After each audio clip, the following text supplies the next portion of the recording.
श्रीमन्नारायण लक्ष्मी नारायण श्रीमन्नारायण लक्ष्मी नारायण श्रीमन्नारायण नारायण नारायण श्रीमन्नारायण नारायण नारायण श्रीमन्नारायण जगोधारायण श्रीमन्नारायण जगोधारायण लक्ष्मी नारायण नारायण नारायण लक्ष्मी नारायण नारायण नारायण प्रभु तेरी शरण प्रभु तेरी शरण प्रभु तेरी शरण प्रभु तेरी राम जी तेरी शरण श्याम जी तेरी शरण राम जी तेरी शरण श्याम जी तेरी शरण प्रभु तेरी शरण प्रभु तेरी शरण प्रभु तेरी शरण प्रभु तेरी श्रीमन्नारायण लक्ष्मी नारायण नारायण नारायण लक्ष्मी नारायण नारायण नारायण श्रीमन्नारायण नारायण नारायण श्रीमन्नारायण नारायण नारायण बोलिए श्री लक्ष्मी नारायण भगवान की। श्री भाष्यकार भगवान श्री रामानुजाचार्य स्वामी जी महाराज की। विश्ववंद जगदाचार्य श्रीमद विश्वक्सेनाचार्य अस्मदाचार्य पूज्य गुरुदेव श्री त्रिदंडी स्वामी जी महाराज की। श्री त्रिदंडी स्वामी जी महाराज की। वामनाश्रम सिद्धाश्रम चरित्रवन वक्सर विहार भारत धाम की। जगत जननी जगदम्बा श्री महालक्ष्मी माता की। महालक्ष्मी माता की पावन धाम की पावन धाम की पावन स्थल की पावन महामहोत्सव की पावन महामहोत्सव की। जय जय श्री सीताराम जय जय श्री राधे श्याम जय जय श्री श्रीमन्नारायण जय जय श्री भाष्यकार जय जय श्री भाष्यकार। हरि ओम शांति शांति शांति। अनंताचार्य कृपया वेदांत द्वय पारगम रामकृष्णाग्रसद भक्त विश्वक्सेन मुनिं भजे। काषायं यज्ञसूत्रं शुचिवपुषि तथा चौद्रपुण्यं च बाले यस्यास्ते दक्षहस्ते कलिकुमति गिरीन्द्रेन्द्र वज्रं त्रिदण्डं संसाराग्नि प्रशान्त्यै मृतजलममलं दारुपात्रं पवित्रं श्री विश्वक्सेन सूर्य पदकमलयुगं श्रेयसे संश्रयामि। लक्ष्मीनाथ समारम्भां नाथयामुनिमध्यमाम् अस्मदाचार्य पर्यन्तां वन्दे गुरु परम्पराम्। नारायणाय विद्महे वासुदेवाय धीमहि तन्नो विष्णु प्रचोदयात्। महालक्ष्म्यै च विद्महे विष्णु पत्न्यै च धीमहि तन्नो लक्ष्मी प्रचोदयात् तन्नो लक्ष्मी प्रचोदयात्। परमाराध्य श्री लक्ष्मी नारायण भगवान प्रातः स्मरणीय पूज्य आचार्य श्री के जुगल चरणों में कोटिशः नमन। भगवत भागवत आचार्य कैंकर्य पारायण महानुभाव, अभी आप हरिद्वार की पावन भूमि से चलकर आए हुए माया मधुसूदन पीठाधीश्वर जगत गुरु रामानुजाचार्य स्वामी वैकुंठनाथ जी महाराज द्वारा आपने कथा श्रवण किया होगा। उनसे पहले दिल्ली की पावन भूमि से चलकर आए हुए श्री लक्ष्मी नारायण मंदिर पीठाधीश्वर जगत गुरु रामानुजाचार्य स्वामी गोपाल कृष्ण जी द्वारा भी आपने कथा श्रवण किया होगा। इन पावन भूमि पर मैं भी पावन कथा को निवेदन करते आ रहा हूं। और मैंने प्रथम दिन निवेदन किया था कि मानव जीवन में कथा की उपयोगिता, मानव जीवन में कथा क्यों सुनी जाए। वस्त्र ऊनी पहनते हैं कि ठंडा का समय चल रहा है, ठंडा को रोकने के लिए। गर्मी में पतला वस्त्र इसलिए सूती पहनते हैं कि गर्मी में जो हमारे उष्णता जो होगी, शरीर से पसीना होगा, सूरज का ताप होगा, उसमें अपने आप यह शरीर के लिए अनुकूल पड़ेगा। बरसात में बरसाती वस्त्रों को इसलिए पहनते हैं कि बरसात के जल से हमें रक्षा करेगा। तो मानव जीवन में कथा की क्या आवश्यकता है, क्यों कथा सुनी जाए। अपना खेती, व्यापार, नौकरी, अध्ययन, अध्यापन सभी चीज को समेटते हुए कुछ अपना रुपया लगाया जाए, कुछ मन लगाया जाए, कुछ बुद्धि लगाया जाए, कुछ ऐसा क्यों होता है। तो मैं निवेदन करना चाहूंगा, आज तक वैज्ञानिकों ने अनेक प्रकार के उपकरण बनाया। घुटना कहीं खराब हो गया है तो घुटना को बॉल और सब कुछ बदलने की व्यवस्था हो चुकी है। किडनी खराब हो जाए उसको भी अपने आप में बदलने का, अदला बदली करने की व्यवस्था हो गई है। लीवर खराब हो जाए उस पर ही पंचर करने की व्यवस्था हो चुकी है। शरीर कहीं अपने आप में हड्डी को हो जाए उसको भी अपने आप किया जा सकता है। चाम कहीं लटक जाए तो प्लास्टिक सर्जरी कर दिया जाएगा। बाल कहीं सफेद हो जाए तो काला करने के लिए केमिकल हो गया है। दांत टूट जाए तो उसकी व्यवस्था भी हो चुकी है। आंख भी कमजोर हो जाए, आंख बनवाने की और बदलने की व्यवस्था हो चुकी है। माने हमारे जीवन में जो भी व्यवहारिकताएं हैं उन सब के लिए वैज्ञानिकों द्वारा या कहीं अपने आप में आविष्कारकों द्वारा व्यवस्था हो चुकी है।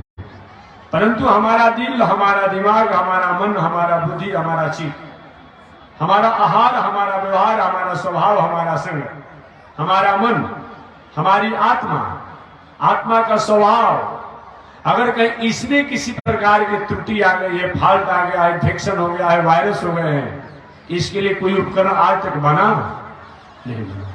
किसी वैज्ञानिकों ने बनाया नहीं बना, किसी आविष्कारकों ने बनाया नहीं बनाया। किसी भी पूरे विश्व में कहीं अपने आप किसी राष्ट्राध्यक्ष द्वारा कहीं पारित किया गया, इसके भी अपने आप में कोई फाल्ट हो जा रहा है, त्रुटि हो जा रही है, इसका कोई निर्माण किया जाए, नव निर्माण किया जाए, कभी पास हुआ भी नहीं और होगा भी नहीं। भले थोड़ा बड़ा मल, अभी यहाँ बैठे हैं आप लोग कथा प्रवचन में संत महात्मा के, थोड़ा सा दिल, दिमाग, मन, बुद्धि कहीं थोड़ा शांत होना भी चाहता है, आत्मा शांत होनी चाहती है, तो ऐसे ऐसे सरकार द्वारा ऐसे ऐसे अपने आप में बोझिले और ऐसे अपने आप उपद्रवमय शब्दों को समाज में परोस दिया जाता है। समाज में अपने आप हो जाता है कि जो बहुत कुछ किया हुआ जो हमारा है वो सब बर्बाद हो जाता है।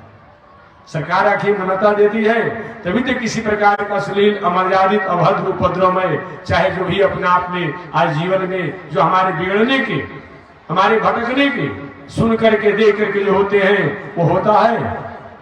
कहीं अभी नहीं हुआ, होगा भी नहीं कि अपने आप कुछ ऐसा आविष्कारक हो, ऐसा वैज्ञानिक हो जो मनुष्य की आत्मा, दिल, दिमाग, मन, बुद्धि में किसी प्रकार के बिखराव हो, कहीं खटास आ गया हो, उसको कोई दूर कर दे, इसके लिए कुछ उपकरण है ही नहीं। जानते थे ऋषि लोग कि अपने आप धर्मनिरपेक्ष में, मौलिक देश में सब कुछ पर विचार किया जाएगा। आज मकान 50 ताला, 60 ताला, 100 ताला बनाने के लिए मन में संकल्प बन भी रहे, विदेशों में, देशों में भी बनने की तैयारियां चली रही है, बन भी रहा होगा। लेकिन जहां जिस मकान में रहने वाला जो प्राणी है, जो जीव है, जो मनुष्य है, उसकी आत्मा में खटास हो गया है, उसकी आत्मा में भटकाव हो गया है, उसके दिल दिमाग मन बुद्धि में बिखराव हो गया है, चंचलता हो गई है। इसको कैसे सुधार किया जाए, इस पर हमारे ऋषि लोग जानते थे कि भविष्य में ऐसा होगा और उस समय भी होता होगा, इसीलिए उन्होंने एक कथा की व्यवस्था किया।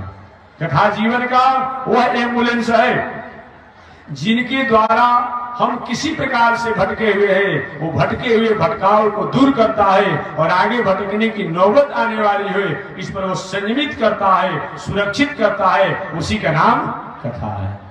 उदाहरण के रूप में वाल्मीकि जैसे अपराधी, वो कम अपराधी नहीं थे, वाल्मीकि जैसे अपराधी जो कि अपराध की दुनिया में जीवन जीते थे और कोई नहीं रोक पाया उनको। हमेशा मैं कहता हूं, जो सरकार और शासन नहीं कार्य कर पाती है उस कार्य को सत्संग और संत करते हैं।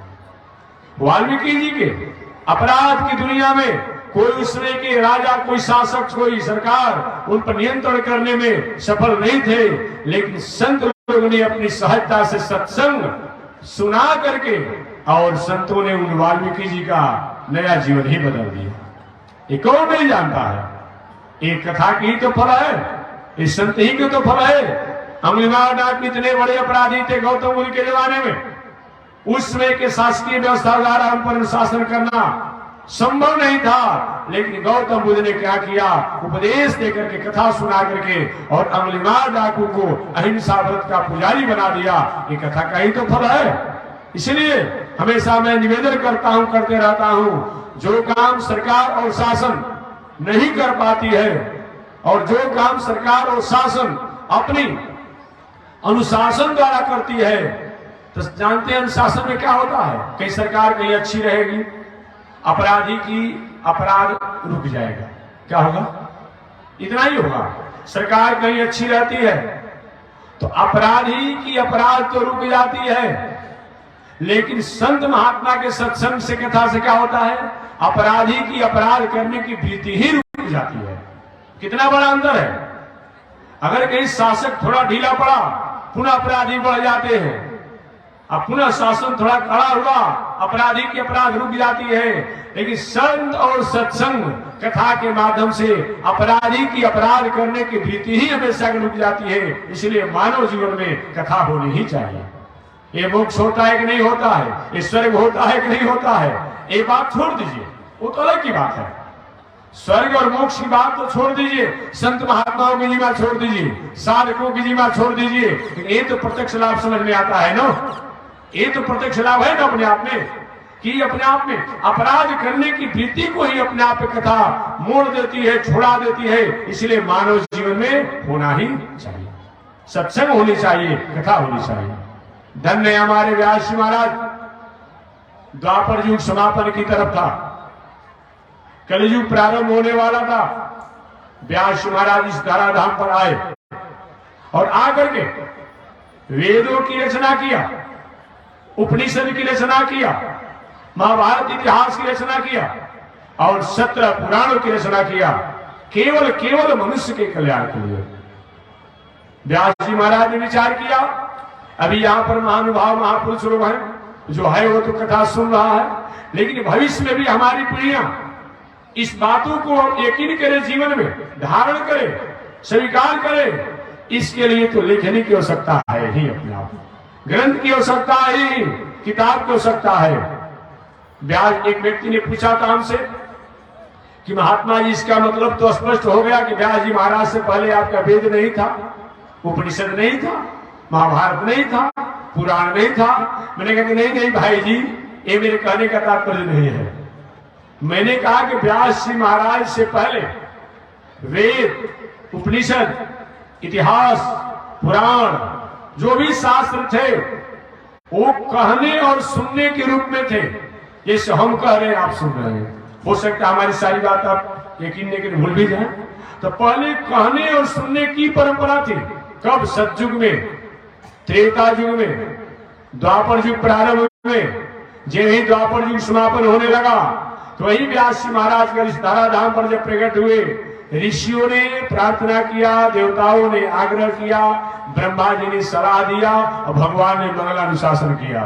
व्यास जी, आप और ऋषियों के समान केवल अपनी दिनचर्या और अपने उद्धार के लिए नहीं आए हैं, बल्कि आप पूरे मानव मात्र के कल्याण के लिए आए हैं। अतः आप जो शास्त्र कहने और सुनने के रूप में हैं, उनको आप लेखनी के रूप में लेकर के, किताब के रूप में लेकर के, ग्रंथ के रूप में लेकर के और समाज का भलाई करें। वही व्यास जी महाराज ने पहले जो शास्त्र थे, पहले जो पुराण थे, पहले जो वेद थे, पहले जो उपनिषद थे, पहले जो इतिहास थे, उनको लेखनी के रूप में लेकर के और मंगल उपकार किया है। इसलिए कब से शास्त्र है? जब से सृष्टि है। कब से धर्म ग्रंथ है? जब से सृष्टि है। और सृष्टि कब से है? हमेशा मैं निवेदन करता हूं, 50,000 करोड़ वर्ष पहले की हमारी सनातन वैदिक परंपरा है। दुनिया में कोई नहीं था उस समय। आज तो हजारों हजारों की संख्या में मजहब हो गए हैं, पंथ होते रहेंगे, विचार होते रहेंगे, दर्शन होते रहेंगे। धर्म कोई नहीं हो सकता है, धर्म तो एक ही है, वैदिक सनातन धर्म है। बाकी जो विचार है, बाकी जो दर्शन है, बाकी पंथ है और बाकी कुछ नहीं है, मजहब है। धर्म तो एक हो सकता है, जो सृष्टि के प्रारंभ होता है वही धर्म होता है। सहजज्ञा प्रजा सृष्टि।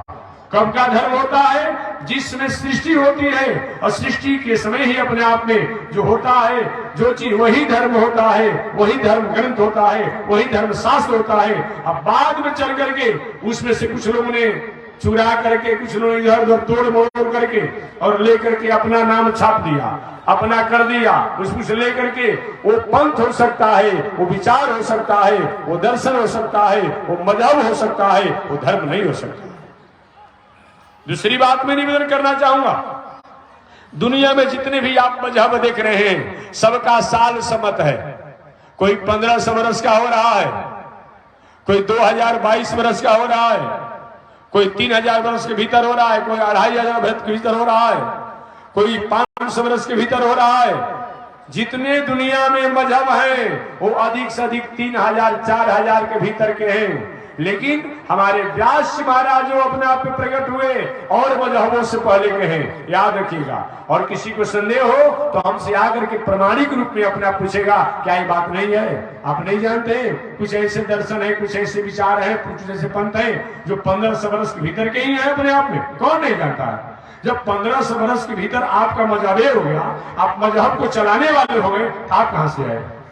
आप लोग कहां से आए? इसका मतलब कि 1500 वर्ष से पहले और कुछ नहीं था।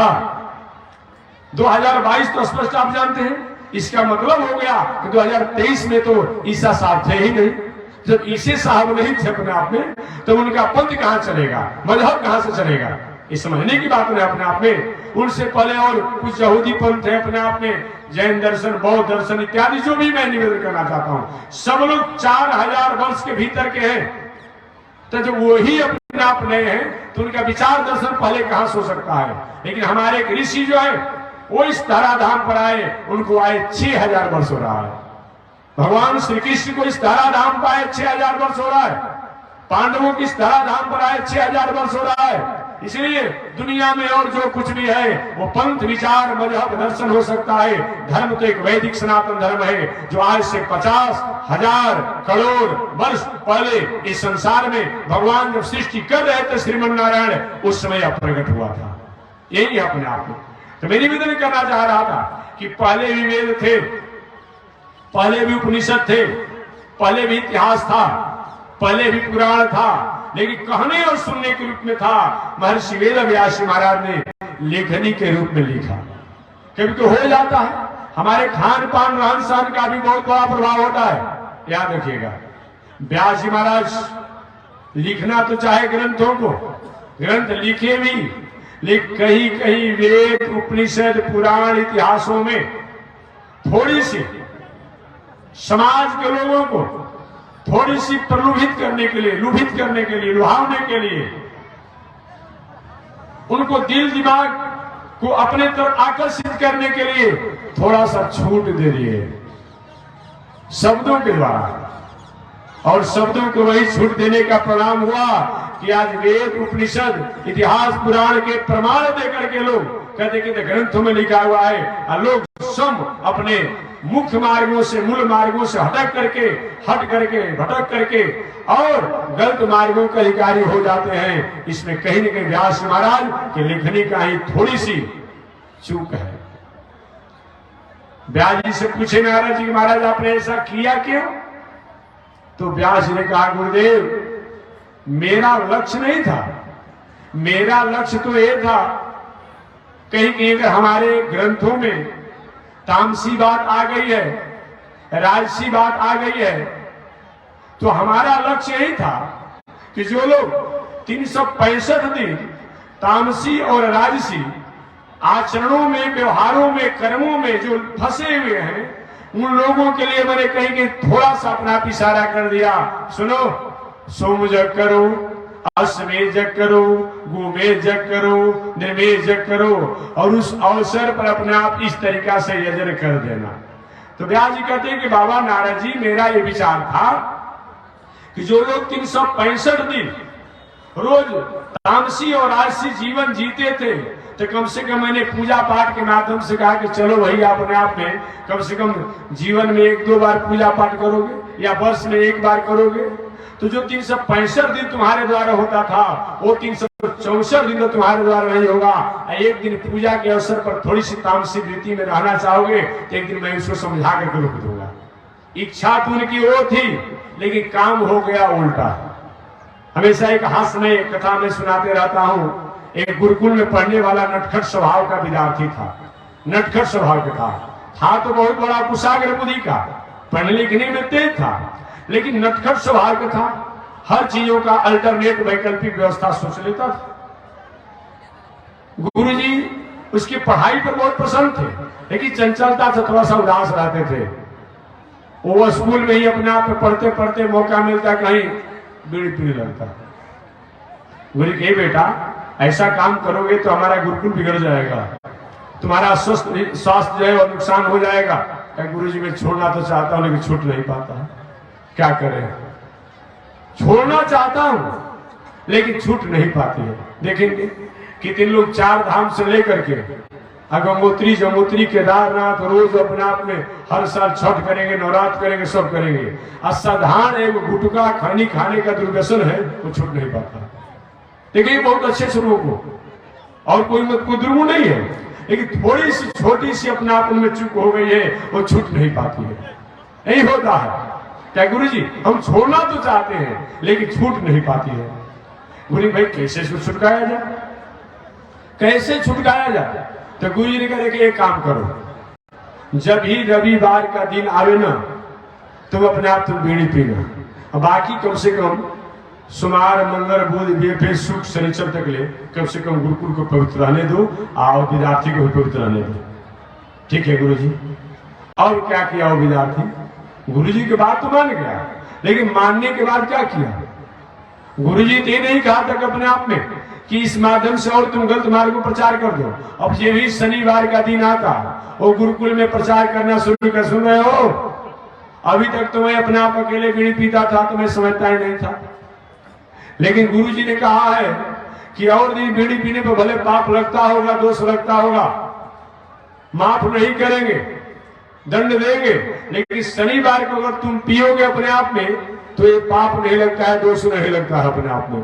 तो तुम लोग विद्यार्थी जो हमारे मित्र हो, तुम सब लोग पियो रविवार को, किसी में दोष नहीं लगता है। गुरु जी ने ये बात कहा नहीं था। गुरु जी ने तो ये कहा था कि रोज जो पीता है तो एक दिन हो जाएगा, एक दिन होगा तो अपने आप एक दिन रुकवा देंगे। और क्या कि सारे विद्यार्थी को अपने आप में एक दिन पहले से प्रचार करके रविवार को भी अगर बीड़ी पिया जाए तो इसमें दोष नहीं लगता है। और हम नहीं कहते, गुरु जी ने कहा है। वही हाल व्यास जी के साथ हो गया। और व्यास जी के ग्रंथों को मान करके लोग आए भाई हम इस तरह थोड़े करते हैं। अभी हम आप जाएंगे कभी उज्जैन में जाएंगे, एक काल भैरव है, काल भैरव है, सरकार द्वारा ब्रांडेड जो होता है बोतल वही भैरव जी को चढ़ाया जाता है। आधा लोग चढ़ाता है, आधा लोग भैरव बाबा का प्रसाद ये पी जाता है। कुछ लोग गए होंगे तो जानते होंगे, नहीं तो अपने आप पे मोबाइल नेट पर देख लीजिएगा। और सरकार द्वारा मानता है ब्रांडेड अपने आप में बोतल चढ़ाया जाता है। यही भैरव बाबा करते हैं, बताइए, यही भैरव बाबा करते हैं। आप एक तरफ मानते हैं कि भैरव बाबा अपने आप में भगवती के अपना आप अनुयायी हैं, ऐसे मान करके यही लोग करते हैं। इतना नहीं, विंध्याचल में कितना सुंदर मंदिर बना हुआ है, वहां कुछ ऐसे लोग हैं अपने आप में, मैं किसी का नाम नहीं लेना चाहूंगा, अपने आप में क्या करते हैं देखेंगे, पूजा के अवसर पर कितना पवित्रता से आप अपने घर से जाते हैं, नवरात्र करते हैं, क्या करते हैं, वहां जाने के बाद मन में थोड़ी सी खटास हो जाती है, उदासी हो जाती है। अभी आपको झारखंड में रजरप्पा है, अपने आप में जाके देखिए ना अपने आप में क्या तांडव होता है। तो कहीं भी, कहीं तीर्थों में, ग्रंथों में, शास्त्रों में, कथाओं में किसी प्रकार के तामसी और राजसी वाक अगर आ गए हो, तो तामसी और राजसी वाक वो करने के लिए नहीं आदेश है, वो तो है कि अपने आप में आपातकाल में, विषम परिस्थिति में ऐसा कहीं अपने आप हुआ तो हुआ, लेकिन हमेशा के लिए दिनचर्या नहीं होता है। लेकिन आज हम लोगों ने क्या किया, वैकल्पिक ही बातों को अपने आप में दिनचर्या बना दिया। यही हमारी आपकी त्रुटि है, यही हमारी आपकी दोष है। वैकल्पिक व्यवस्था जो होता है, विकल्प की व्यवस्था जो होती है, वो कभी किसी काल के लिए होती है, एक समय के लिए होती है, एक स्थिति में होती है, हमेशा के लिए नहीं होती है। जैसे कि अब कहीं किसी को ऑपरेशन हुआ हो, अब ऑपरेशन में डॉक्टर साहब ने कहा भाई पानी से स्पर्श नहीं होना चाहिए, आपको उठ बैठ नहीं करना चाहिए, अपने आप में आप बेड पर पड़े रहिए।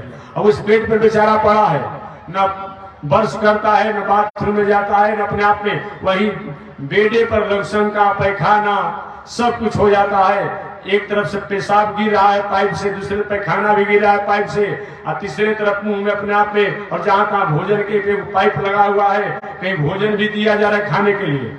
2 महीने के बाद स्वस्थ हो जाए, और स्वस्थ होने के बाद श्रीमती जी कहे कि अरे जाइए थोड़ा सा कपड़ा पर बदल कर स्नान करेंगे। क्या बात करती हो, 2 महीना हॉस्पिटल में वहीं पर शौच करते थे, वहीं पर लवसंका करते थे, वहीं पर सोते थे, और वहीं पर भोजन करते थे। तो स्नान की बात करती हो, चलो शौचालय में चलो भोजन को, अच्छा लगेगा? अच्छा लगेगा? आती हो तो उसको प्रमाण मत मान लीजिए, उसको उदाहरण मत मान लीजिए, तो जीवन को जीने का एक पैटर्न मत मान लीजिए। वो तो उस काल, उस समय के लिए एक वह बताया गया है, और उसी समय वह नियम वो अपने आप बंद हो जाता है, समाप्त हो जाता है। वो हमेशा के लिए हमारी वो दिनचर्या नहीं होती है। लेकिन आज हम समाज के लोग उसी को दिनचर्या बना देते हैं, उसी को जीवन जीने का पैटर्न बना देते हैं। एक कथा हमेशा मैं सुनाते रहता हूँ, जो अवधूत परंपरा के हमारे एक बहुत बड़े होनहार थे, संत थे अपने आप, अवधूत राम जी आप लोगों को कहते हैं। और बताइए उसी गांव में मैं रुका भी हूँ। अरे अभी ना गुंडी 2 हो गया है अपने आप पे, पश्चिमी या पूर्वी आप लोग कहते हैं, लेकिन पहले दोनों एक ही गुंडी गांव था। यही कि हमारे अवधूत राम जी थे अपने आप जानते भी होंगे, सब आप लोग का क्षेत्रीय के हैं, जो कि बनारस में, रामगढ़ में बहुत बड़े अपने आप में उनकी मठ है, बहुत मठ के अपने आप में सिस्टम शेड्यूल है। आप भी जानते हैं, बहुत से लोग जानते होंगे। तो उनकी परंपरा में एक बहुत बड़े उच्च कोटि के संत थे, बनारस चंदौली जिला के, रामगढ़ के रहने वाले थे। उनका नाम था कीना राम जी महाराज, बहुत बड़े उच्च कोटि के संत थे। उस गांव में भी मैं गया हूं अपने आप में, वहां 2 मंदिर है, एक वैष्णव का मंदिर है उन्हीं लोग का अपने आप में, और एक अपने आप में की अपनी मंदिर है। दोनों में जाएंगे कभी उनके मूल मठ पर लिखा हुआ है सावधान, जो इस मठ का मंदिर का महंत बनेगा उसको ये नहीं करना है, ये नहीं करना है, ये नहीं, सब सूचना लिखा हुआ है। लेकिन आज कोई मानने वाला है? और हमारे अवधूत जी द्वारा है, पर उनका हाईकमान के आदेशानुसार अब तो मैंने नहीं है अपने आप में ऐसा हुआ। लेकिन जो चल गया परंपरा से चल गया। तो मैं निवेदन करना चाहता हूं कि कीना राम जी बहुत बड़े उच्च कोटि के संत थे रामगढ़ के, इनका मूल अपने आप में अवधूत राम जी का परंपरा का अपने आप इस क्षेत्र उत्तर भारत में जो है उसका मूल यहां मान लेते हैं। तो ही कीना राम जी महाराज अपने आनंद थे। कोई व्यक्ति के साथ वैसी कोई दिनचर्या हो तो उसी तक वह लागू होता है, वो एक नियम नहीं बन जाता पूरी दुनिया के लिए, याद रखिएगा। तो हुआ क्या, कीना राम जी महाराज एक बार गंगा किनारे घूमते हुए जा रहे थे, अचानक भूख लग गई। अब भूख जब लग गई अपने आप में, तो एक मछली लेकर जा रहा था। ए बेटा क्या कर रहे हो, कहाँ जा रहे हो? अरे बाबा मछली लेकर जा रहे हैं। अच्छा लाओ। और मछली लिए, अपने क्या किए, उस मछली को खा गए जी, जैसे ककड़ी और खीरा खाते हैं, खा गए। कुछ आगे बढ़े, संयोग से प्रारब्ध की बात है अपने आप में। एक मदिरा अपने आप में कहीं था, बेटा प्यास लगा है पिला दो, वो मदिरा भी पी गए अपने आप में। कुछ आगे बढ़े, पीछे से चेला लोग भी जा रहे थे, चेला लोग भी जा रहे थे पीछे से अपने आप में। कह रहे तुम लोग कैसे आ गए भाई? अरे गुरुजी आप जैसे जैसे आ रहे वैसे वैसे हम लोग भी आ रहे। अच्छा, और जो जो आपने किया वो मैंने भी किया। किनारा ने कहा मैंने तो मुझे करने को कहा नहीं था, हमने किया तो तुमने किया है। हाँ तो क्या कि किनाराम जी दो हाली अपना बमन किए, मछली जैसे कि तो बाहर निकल कर नाचने लगे, नाचने लगी अपने आप में। शराब जैसे कि जैसे पहला मन बाहर निकल गया कि तुम ही करो, हमने जब किया वो तुम किए, तुम ही करो अपने आप में। हमने मछली को बाहर तुम करो, हमने शराब को बाहर निकाल करो। तो ये जो संत महात्मा जो हो वैसा कोई कथा किताब आता हो वो व्यक्ति के साथ लागू होता है, अब सबके साथ वो नियम लागू नहीं होगा। लेकिन आज होता क्या है, अब सब लोग उसी को बस ये हमारे से कि नहीं, ये नहीं होना चाहिए, ये नहीं होना चाहिए। इसलिए यदि किस किताबों में कई ग्रंथों में ऐसी कोई वाक्य है, कोई बात है, लोग कभी प्रमाण देते हैं कि महाराज जी आपके वेदों में, शास्त्रों में, पुराणों में ऐसा वाक्य है, तो किसी काल होगा। कभी कभी किसी किताबों में तामसी राशि पूजा की बात आती है, तो कभी किसी काल में सुखाड़ पड़ गया था, पूरे अन्न के लाले अपने आप में पड़े हुए थे, किसी को कुछ मिलने वाला नहीं था। उसमें कुछ ऋषि लोग ऐसे थे जो अपनी दिनचर्या को अपना धर्म मानते थे, तो उस पूजन करने के लिए, यजन करने के लिए तामसी और राजसी वस्तु से लेकर के भी उन्होंने क्या किया, वह यजन और पूजन किया, अपना विधि को पूरा किया। तो उस काल, उस समय, उस व्यक्ति के लिए नियम हो सकता है, हमेशा हमेशा के लिए वो धर्म और नियम नहीं हो सकता है। इसलिए कभी भी किसी देश काल पात्र में ऐसी कोई विषम परिस्थितियां आती हो, कोई विषम कोई बात आती हो, तो समझना चाहिए तो वह उस काल के लिए मान्य है, उस व्यक्ति के लिए मान्य है, सबके लिए लागू नहीं होता है। यही बताया गया है। तो मैं निवेदन करना चाहता हूं, हमारे व्यास जी महाराज ने कहा नारद जी मेरी भावना ये नहीं थी, मेरी इच्छा नहीं थी कि मेरे ही ग्रंथों को पढ़ करके, मेरे ही शास्त्रों को पढ़ करके और समाज के लोग तामसी राशि वृत्ति द्वारा, तामसी और राशि यजन द्वारा, पूजन द्वारा और अपने आप में अपने को पुजारी बने, लेकिन लोग बन गए। बाबा मेरे द्वारा गलती हो गया, कुछ उपाय बताइए। नारद जी ने कहा प्रायश्चित कीजिए, प्रायश्चित। प्रायश्चित हमारे दुनिया में एक ऐसा उपाय है कि हमारे द्वारा जान अनजान में कुछ हो जाता है, उसके मार्जन के लिए हम प्रायश्चित करते हैं। ये प्रायश्चित है क्या जी? कि लड़की का विवाह आप करने जा रहे हैं, थोड़ा सा विवाह करने में 19-20 बात करने में हो रहा है, तो थोड़ा 19-20 बोल लीजिए, विवाह तय कर लीजिए। अब विवाह जब तय हो जाए, जब बारात आई को सत्र कथा सुनिए। ये प्रायश्चित नहीं है, लेकिन आज इसी को लोगों ने प्रायश्चित बना दिया है। यही प्रायश्चित बना, ऐसा नहीं है। प्रायश्चित का मतलब होता है कभी हमारे द्वारा जान अनजान में कुछ त्रुटियां हो गई, कोई फाल्ट हो गया, अब नहीं होगा, और अच्छे कर्मों को करना, इसी का नाम प्रायश्चित है। ऐसा अगर हम करते हैं तो मांसाहारी गीत मकान पर बैठ जाके मुड़ेरा हो, बहुत बड़ा इंसान भवन हो, तो अनेक प्रकार से पूजा पाठ अनुष्ठान कराना चाहिए। नहीं तो परिवार में, समाज में धन जन हरास होने का वह संकेत देता है, किसी न किसी प्रकार घटना दुर्घटना का संकेत देता है। लेकिन वही झोगी झोपड़ी वाला जाने वाला व्यक्ति जो हर जगह झोगी झोपड़ी लगाते रहता है, कबाड़ते रहता है, अब उसके मकान पर एक गिद्ध नहीं अगर 10 को गिद्ध बैठ जाएगा तो क्या बिगड़ जाने वाला है? कुछ बिगड़ेगा उसका? उसको तो जितना बिगड़ना है वो तो बिगड़ चुका है। और बेचारा का नहीं बिगड़ा होता तो झुगी झोपड़ी में रहता हो।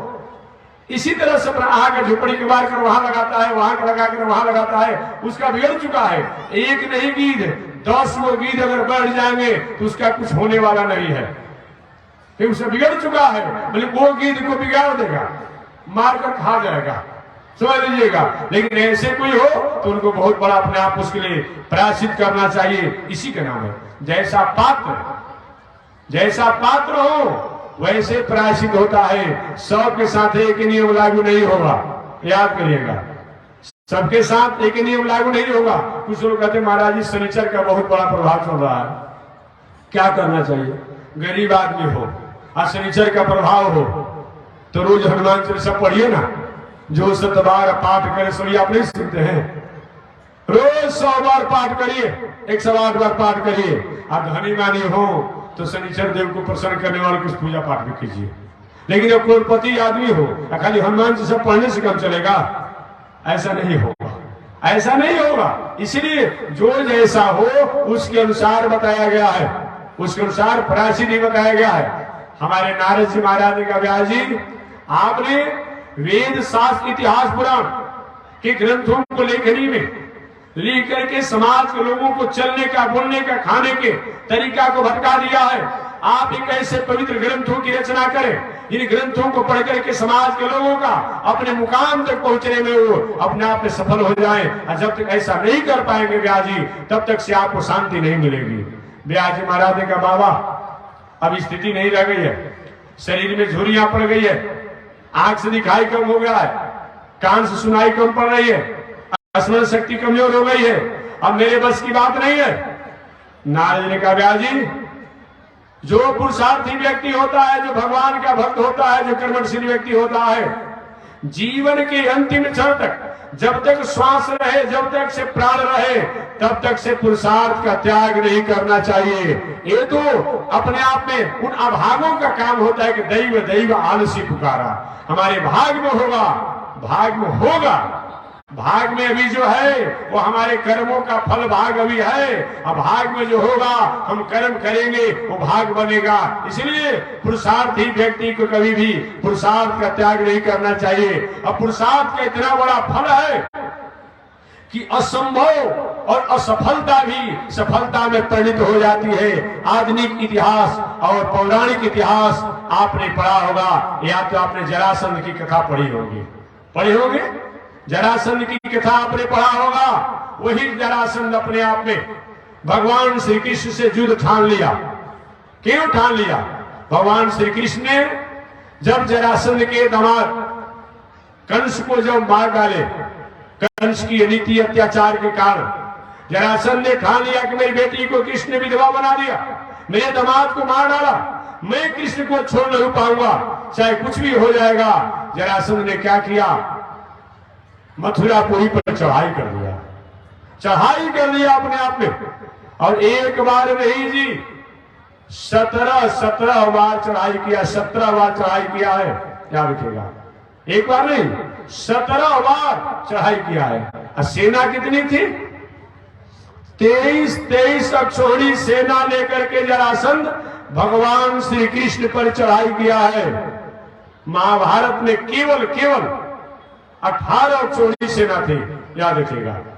महाभारत में कितनी सेना थी? दोनों दल को मिलाकर के 18 अक्षौहिणी थी। और जरासंध जो है 23 अक्षौहिणी सेना लेकर के 17 बार भगवान श्री कृष्ण की मथुरापुरी पर चढ़ाई किया। 17 बार भगवान श्री कृष्ण जरासंध को हरा दिए, फिर भी माना नहीं अपने आप में।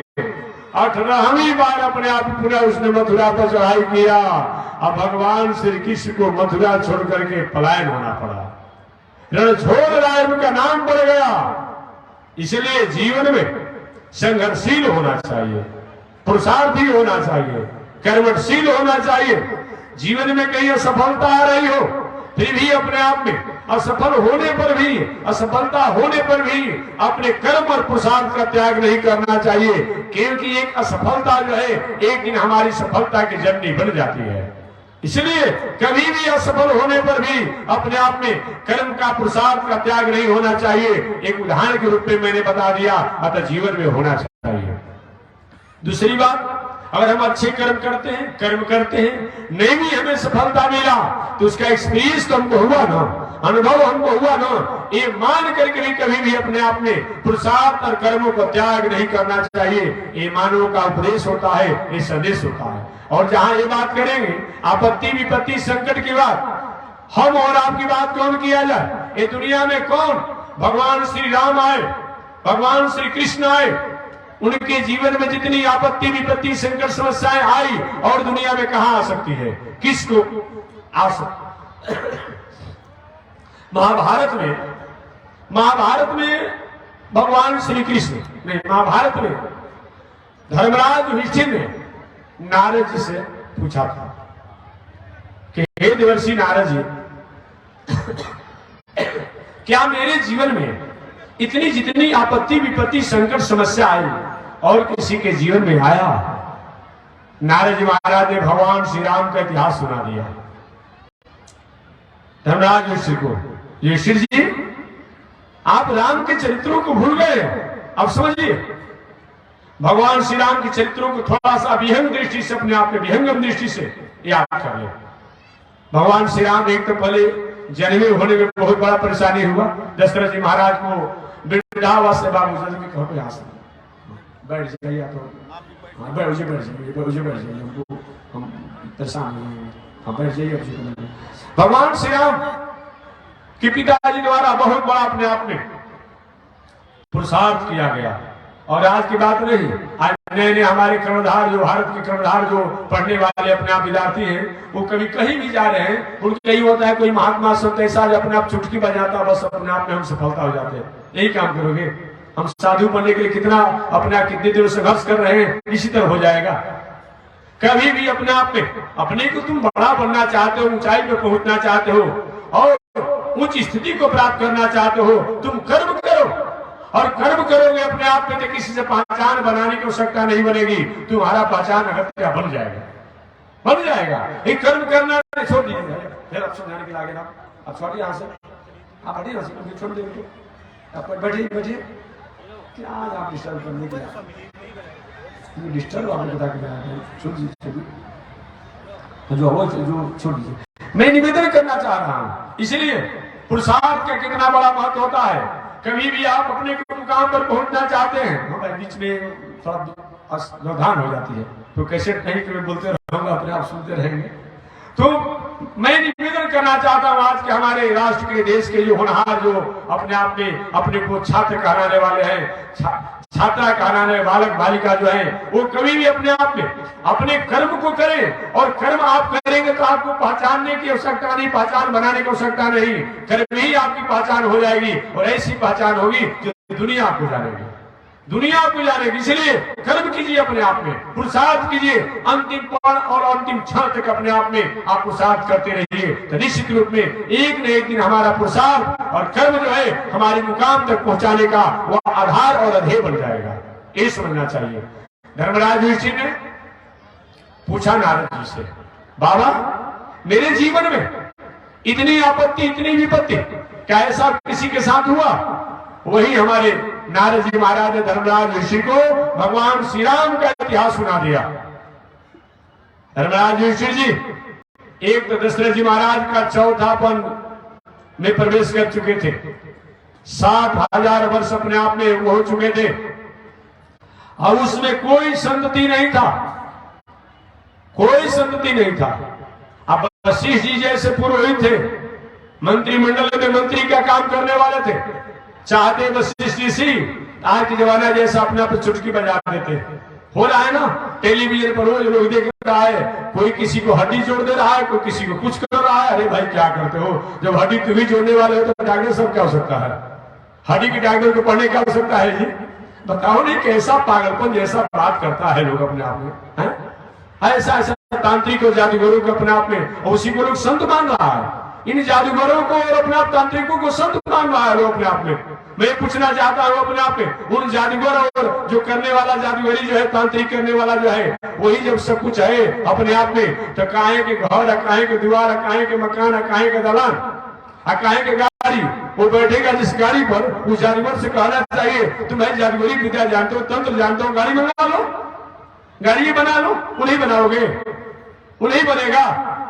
क्या बात करते हो भाई अपने आप में? ऐसा ऐसा दुनिया में वो आज के पहले के लोग इस तरह से अपने आप चंचलता में फंस जाते हैं। नहीं नहीं, वो जादूगरी विद्या, महारारी की विद्या जो है अपने आप में केवल दिखाने के लिए है, बहुत कुछ नहीं है। नहीं तो मैं निवेदन करना चाहता हूं, आज बहुत कुछ बताने वाला अपने आप में चुटकी बजाकर ये कर दिया, उनके बारे यही कर रहा है। तो सरकार अपने आप में जो रखी हुई अनेक प्रकार अपने तंत्रों को उन्हीं लोगों रख लेती कि पूरे देश की सारी व्यवस्था बता देता, लोग उन्हीं को महीना दिया जाता, वही बता पाएंगे। नहीं नहीं, आप निश्चित रूप में देखिए, ऐसे लोग कुछ समय के लिए जादूगरी चमत्कारी दिखा देंगे, लेकिन सही मायने में अपने आप में जो होता है वो व्यक्ति कर्म करने की बात करता है। हमारे वशिष्ठ ऋषि के पास वो शक्ति था, वो ताकत था। वशिष्ठ ऋषि के पास 100 गोसाई जो विधिगति छेके ब्रह्मा जी की लेखनी पर भी विचार रखने का अधिकार वशिष्ठ ऋषि जी को था। और दशरथ जी महाराज के मंत्रियों में एक विश्वासभाजन मंत्री थे, पुरोहित भी थे, आचार्य भी थे और मंत्री भी थे। लेकिन वशिष्ठ ऋषि के पास जब दशरथ जी महाराज ने कहा, महाराज क्या जीवन अब गुजर जाएगा कि भविष्य में मेरा कोई उत्तराधिकारी भी होगा? वशिष्ठ ऋषि ने कहा कि सुनिए, विभांडक ऋषि का पुत्र श्रृंगी जो है उन्हीं को भुला करके एक यज्ञ का आयोजन किया जाए। यज्ञ माने कर्म होता है, यज्ञ माने क्या होता है? कर्म होता है। एक यज्ञ का आयोजन किया जाए और उस यज्ञ के आयोजन के बाद तब महाराज आपको कामना करने की इच्छा नहीं रहेगी, अगर त्या भगवान चाहे तो कृपा हो जाएगी। हुआ भी वही, विभांडक ऋषि के पुत्र श्रृंगी को बुला करके और यज्ञ का आयोजन किया गया और यज्ञ के फलस्वरूप अपने आप में देश काल पात्र के अनुसार वो संतति हुई। राम जी आए, अभी कुछ ही दिन के हुए होंगे, इस सारी घटना को नारद जी महाराज धर्मराज युधिष्ठिर को सुना रहे हैं। कहें कि धर्मराज युधिष्ठिर जी, अभी राम अपने भाइयों के साथ राजभवन में, राजमहल में, राजघरानों में, राज क्षेत्रों में खेलने कूदने की अपने आप जीवन में थे, राज आनंद को स्वीकार करने के थे। उसी समय संतों में महासंत विश्वामित्र बाबा बक्सर से पहुंच गए और पहुंच करके मांगे किसको? दशरथ जी को नहीं मांगे, दशरथ की सेना को नहीं मांगे, और लोग को नहीं मांगे। एक महाराज हमें तो एक छोटा दोनों अपने आप में बालक जो है ये राम लक्ष्मण को दे दीजिए। अब बताइए कितना बड़ा जी, एक तक बहुत दिनों के बाद पुत्र हुए राम लक्ष्मण, और उनको विश्वामित्र मांग लिए। ऐसे वैसे ना कहने पर थोड़ा सा ऐसा होगा कि बहुत बड़े उच्च कोटि के संत हैं, उनकी नाराजगी को कौन नहीं जानता है। एक बार इंद्र से ठन गया था विश्वामित्र बाबा को, इंद्र को आकर क्षमा मांगना पड़ा।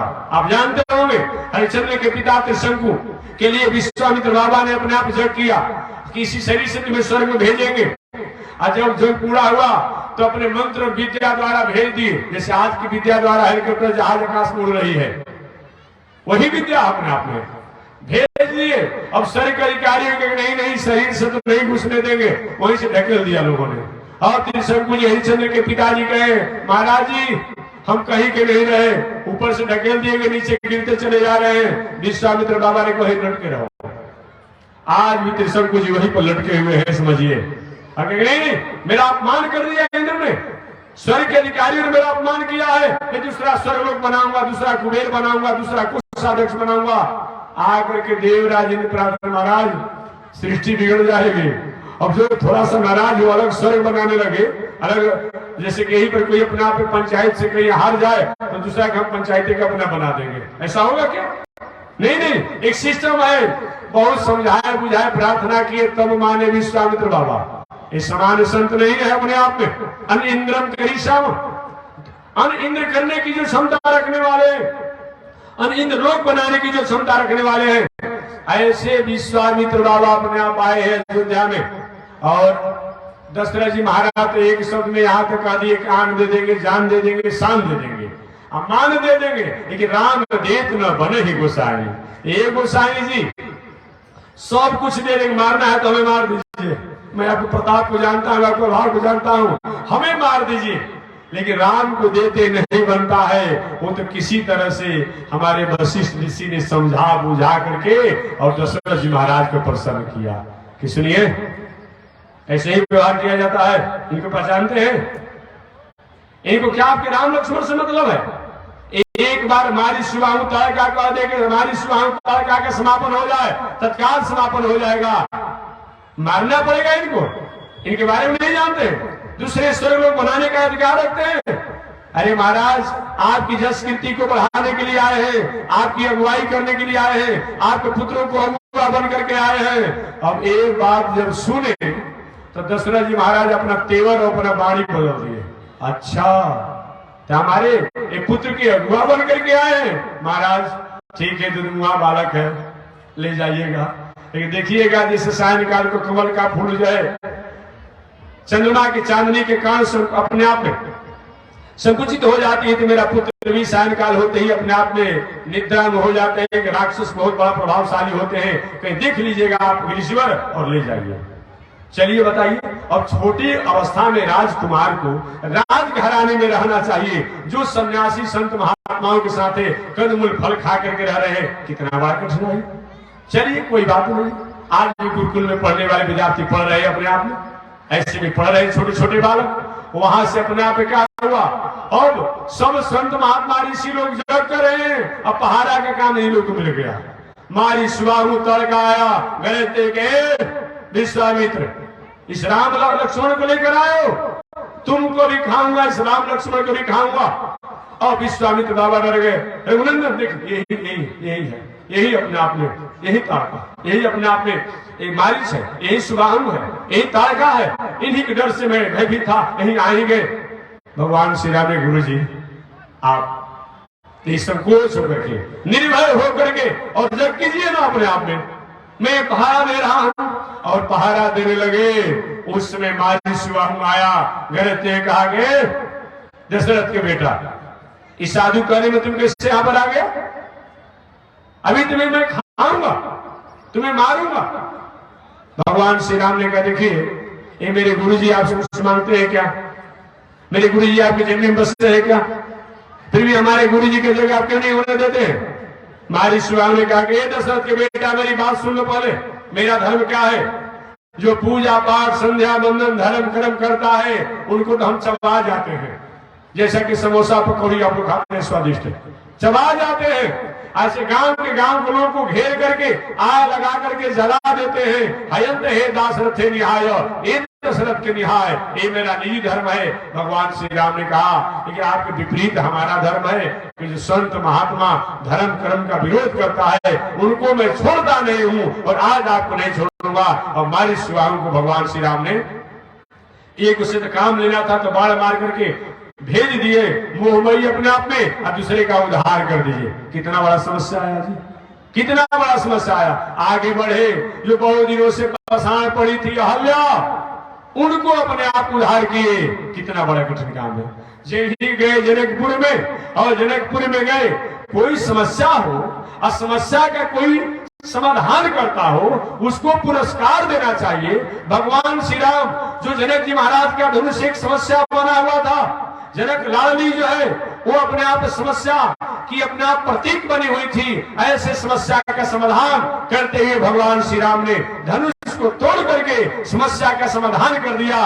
वही पर आ जाते हैं परशुराम जी महाराज झगड़ा करने के लिए, उनको तो पुरस्कार देना चाहता था, परशुराम जी को पुरस्कार देना चाहता था कि धन्य है रघुनंदन, जो काम बहुत दिनों से होना चाहता था, बहुत पहले होना चाहता था, वो कार्य को आपने किया। अगर नहीं, जो अपने आप में धनुष को तोड़ा है उसको अलग करिए, नहीं तो सभी को टुकड़ा टुकड़ा कर देंगे।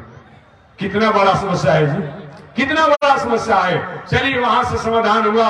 भगवान श्री राम अपने आप में, क्या है भाई आप लोग हला करते हैं, क्या है आप लोग करते हैं बिना काम के, जान के उलट समझते।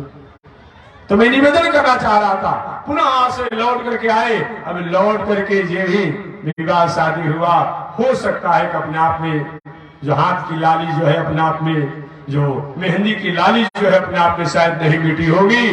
कुछ ही समय तक अयोध्या में रहे कि अचानक एक अयोध्या के रहने वाली अपने आप में एक सेविका, रहने वाली एक सेविका के कुचक्र के कारण उस राजमहल में रहने वाली रानी की बुद्धि जो है अपने आप में विचलित हो गई, और वह राजकुमार को अपने आप में वनवास की यात्रा करनी पड़ी।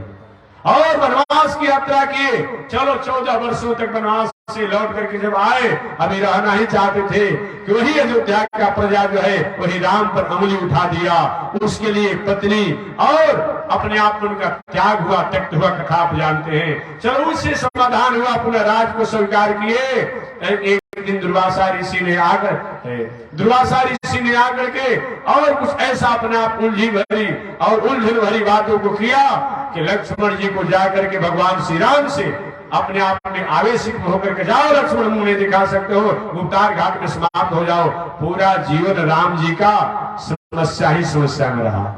लेकिन एक दिन भी राम जी कहीं कर्म को छोड़े, पुरुषार्थ को छोड़े नहीं छोड़े। यही हमारे नारद जी ने धर्मराज युधिष्ठिर को सुनाया और तब धर्मराज युधिष्ठिर को ढढ़ास बनाया। विश्वास हुआ, दृढ़ हुए, अरे महाराज ऐसा जीवन में होता है कि हाँ ऐसा होता है। इसीलिए इतिहास और पुराण को सुनने से हमारे दिल में, दिमाग में, मन में, बुद्धि में धीरता होती है, दृढ़ता होती है। और कहीं हम अस्मिता, अविवेक, असहिष्णुता में कहीं अपन फंसने चाहते हैं। एक कथा को सुन करके, सत्संग को सुन करके, इतिहास को सुन करके, पुराणों को सुन करके हमारा दिल, हमारा दिमाग, हमारा मन, हमारा बुद्धि, हमारा चित्त जो है प्रशस्त मार्गों की तरफ अग्रसर होता है, अग्रगण होता है। इसीलिए हमें कथा को सुननी चाहिए। तो मैं निवेदन करना चाह रहा था, कथा एक कहना और सुनना नहीं है। इन शब्दों को सुनने के बाद, जिन वाक्यों को सुनने के बाद, जिन घटना को सुनने के बाद, जिन इतिहास को सुनने के बाद, जिन पुराणों को सुनने के बाद हमारे जीवन की अस्मिता, असहिष्णुता जो है वो हमेशा हमेशा के लिए दूर हो जाए और सत्य पथ पर चलने के लिए हम संकल्पित हो जाए। इसी का नाम कथा है। अतः मानव जीवन में कथा होनी ही चाहिए। नारद जी ने व्यास जी को उपदेश दिया, व्यास जी को संदेश दिया, व्यास जी को आदेश दिया। वही व्यास जी महाराज आगे चल करके श्रीमद् भागवत महापुराण ग्रंथ की रचना किए, जो पूरे मानव मात्र के, ये भागवत ग्रंथ जो है ये मृत्यु नहीं सुधारती है। ये भागवत केवल मृत्यु नहीं सुधारती है। जो भागवत सुनने से ये मानव जीवन में मृत्यु का जो भय बना हुआ है, ये भय से हमेशा के लिए मुक्ति कर देती है, मोक्ष कर देती है। इसीलिए तो श्री सुखदेव जी महाराज ने राजा परीक्षित से पूछा था कथा के अंत में, भागवत सप्ताह के बाद, राजन क्या तुम मरोगे? अंतिम पूछा था, क्या तुम मरोगे? राजा परीक्षित, गुरु जी जब हम जन्मे नहीं लिए हैं तो मरेंगे क्यों? मरता तो वो है जो जन्म लेता है, अरे जाता तो वो है जो आता है। हम जन्मे नहीं लिए तो मरने की बात क्या है? सुखदेव जी महाराज के बस तुम्हारा मोक्ष हो गया। वो तक्षक नाग आएगा, तुम्हारे शरीर को डसेगा और डर से अपने आप में इस शरीर का अपने आप साथ व्यवहार होगा, तुम्हारी आत्मा का व्यवहार नहीं होगा। क्योंकि आत्मा तुम्हारी उस परमात्मा में जाकर के, उस तत्व में जाकर के स्थापित हो गई। वही राजा परीक्षित अपने आप में आप जानते होंगे कि बैठे थे समाधि में और आत्मा परमात्मा में लय कर दिए थे। अब एक व्यवहारिक शरीर से, बाहर के शरीर से कोई मतलब नहीं रह गया था। उसी समय तक्षक आया और आकर के अपने आप में जो साप ऋषि का था उस अनुसार अपने आप में डसा। लेकिन शरीर के व्यवहार अनुसार पंचभौतिक शरीर जो है एक पंचभौतिक शरीर में मिल गया और आत्मा जो है जाकर के परमात्मा में मिल गया। ये कथा के द्वारा ही प्राप्त होता है। मरना जीना तो लगा हुआ है, कोई भी होगा अपने आप में, इस संसार में आया है तो अपने आप उसको जाना ही पड़ेगा। लेकिन ये मरने का भय जो हमारे दिल में बना हुआ है कि हमें मरना है, ये भय जो है कथा छोड़ा देती है और आत्मा को परमात्मा से मिला देती है। मन को, बुद्धि को, दिल को, दिमाग को, चित्त को, व्यवहार को, आहार को, स्वभाव को, संगत को वह कथा जो है अच्छे वृत्तियों में लगा देती है और असत की तरफ से हटा देती है। इसलिए मानव जीवन में कथा की आवश्यकता है, कथा की उपयोगिता है। जब जब भी कथा को हमने त्याग किया, जिन जिन लोगों ने कथा को त्याग किया, चाहे वह रावण हो तब, चाहे शिशुपाल हो तब, चाहे कंस हो तब, चाहे राक्ष हो तब, चाहे रजस्वी हो तब, जिन जिन लोगों ने कथा का त्याग किया उनके पास साधन तो रहे, संसाधन तो रहे, सुविधा तो रहा, लेकिन जीवन में शांति, आनंद और सौहार्द नहीं रहा। इसलिए जीवन में आनंद, शांति के लिए हमें कथा की आवश्यकता है। और इसके अगर होता है तो साधन संसाधन तो हमारे कर्म और पुरुषार्थ के साथ और पुरुषार्थ के अनुसार होते रहेंगे। यह विचार करके जीवन में साधन भी होना चाहिए, संसाधन भी होना चाहिए। लेकिन साधन और संसाधन को उपयोग करने के लिए जीवन में संस्कार संस्कृति होनी चाहिए। और वह संस्कार संस्कृति सत्संग, कथा और संत के द्वारा ही होगी। ये जीवन में होना चाहिए। बस इसी के साथ वाणी विराम, आगे परमात्मा की जय शिक्षा। श्रीमन नारायण लक्ष्मी नारायण श्रीमन नारायण लक्ष्मी नारायण श्रीमन नारायण नारायण नारायण श्रीमन नारायण नारायण नारायण श्रीमन नारायण जगो नारायण श्रीमन नारायण जगो नारायण लक्ष्मी नारायण नारायण नारायण लक्ष्मी नारायण नारायण नारायण आग लगी आकाश में बरसन लगे अगारो आग लगी आकाश में बरसन लगे संत नहीं होते जग में तो जल मरता संसार हो संत नहीं होते जग में तो जल मरता संसार श्रीमन नारायण नारायण नारायण श्रीमन नारायण नारायण नारायण लक्ष्मी नारायण नारायण नारायण लक्ष्मी नारायण नारायण नारायण तनी देखी रघुनाथ जी हमारे गौरिया तनी देखी रघुनाथ जी हमारे गौरिया तनी ताकी रघुनाथ जी हमारी गौरिया तनी ताकी रघुनाथ जी हमारे बगसर में जाके रहुआ तड़का के मरनी बगसर में जाके रहुआ तड़का के मरनी गौतम नारी अहिल्या के तरनी गौतम नारी अहिल्या तनि देखे रघुनाथ जी हमारे ओरे आओ तनि देखी रघुनाथ जी हमारे ओरे आओ तनि ताके रघुनाथ जी हमारे ओरे आओ तनि ताके रघुनाथ जी हमारे ओरे श्रीमन नारायण नारायण नारायण श्रीमन नारायण नारायण नारायण लक्ष्मी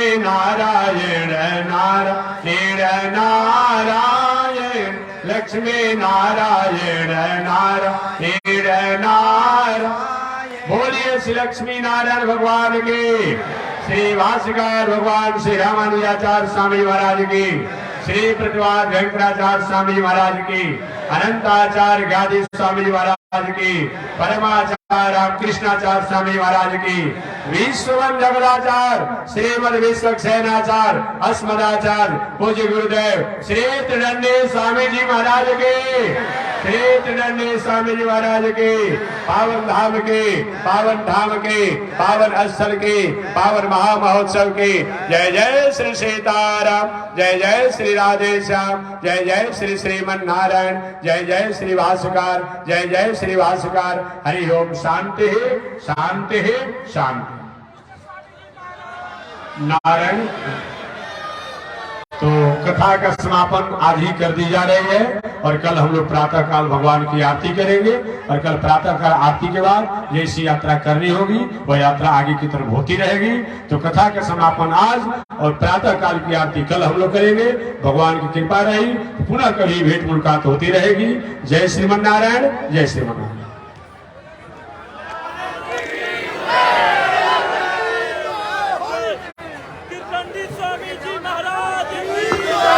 नारायण।